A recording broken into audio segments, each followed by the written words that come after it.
I'm here on the 68 Viking Sportfish Reel Attitude with Jim Douglas, the owner, and he's here to tell us a little bit about Reel Attitude.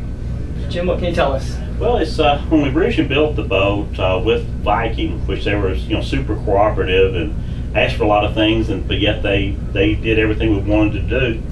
And it's like fuel capacity was in high importance to me, because we wanted to try to do some long range fishing, or if you're fishing a 2-day tournament, you don't have to worry about getting fuel in that second night, or if you're ready to fish and come back home.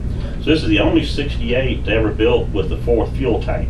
So we carry right at 3,000 gallons of fuel, which gives you a tremendous range to fish 2 to 3 days very easily.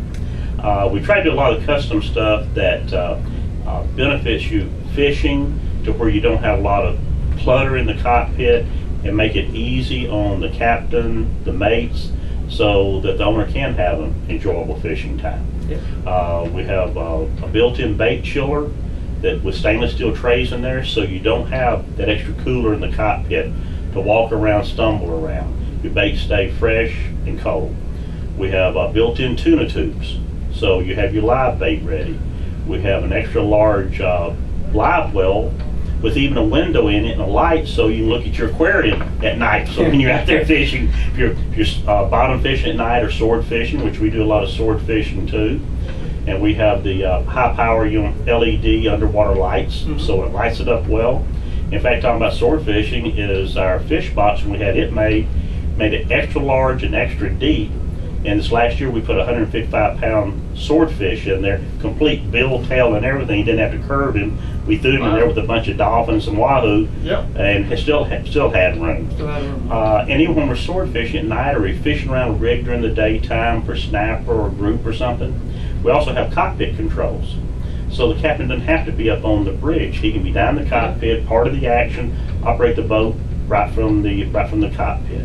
So and Viking was super to work with us on a lot of these custom items. It's really makes for an interesting fishing experience. Yeah.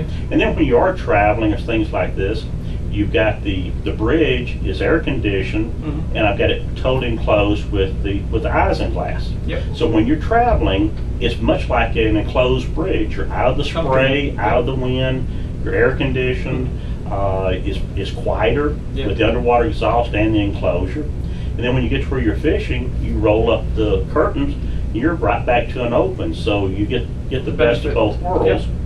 And when the captain is handling the boat with the bow thruster, I had foot pedals put in up at the helm, where if you're facing forward, you have the port and starboard buttons that you operate with your feet. That way you're not having to take your hands off the throttles to reach down to the joystick. If you're backing up, there's also 2 buttons on the back of the podium there, where you can just again use those for your feet, whether you're backing down or going forward. Yeah, lots of control. Right, and it's easier. You don't have to take your hands off the throttles. And then also for the captain is that when he pulls up to get fuel, I have fuel fills put on either side, port and starboard. So it doesn't matter which way he pulls up to the dock. He doesn't have to turn around, doesn't have to try to maneuver around, because some places are very difficult to get turned around to get over to the side for the fuel. Or if you're in a location where they back in stern first, you can run a hose up each side and just fill up that much quicker. So again, we try to do things that gives you the extra flexibility, and for the travel. We also have a fuel polisher, which again, if you get in some areas that the fuel you're not real comfortable with, you're not sure of, then you can polish the fuel. The boat is definitely a fish raising boat. We've run numerous tournaments with it, won little money with it, and really had fun. In fact, this last year, but the year before last rather, is that we caught a very, very rare catch. We caught a super slam in the Gulf of Mexico. We've only found 1 confirmed super slam ever. Really? That we able to caught a swordfish, white marlin, sailfish, and a blue marlin, all in a 24-hour period. Wow. In fact, we caught them about 14 hours. Wow! Congratulations. So that was that was real accomplishment. So it does raise fish. I mean, that's one thing about it, is raise fish. Yeah, that's what it's for. From day one. That's it. Yep. But yet, if you're not fishing all the time, it's a great cruising cruising boat. Comfortable. Exactly. Yep. Very comfortable. Yeah. It's a great ride, great performance. It's got the 2400 horse engines. Top speed is over 40 knots. Mm-hmm. I mean, we cruise most of the time at 32, 35, 36 knots. Got plenty of range, and you get where you're going fast. Exactly. Yep. Exactly. Great. All right. Well, this is Mr. Douglas on Reel Attitude, and thank you very much for your time. Okay. Thank you, sir. Thank you. Bye-bye.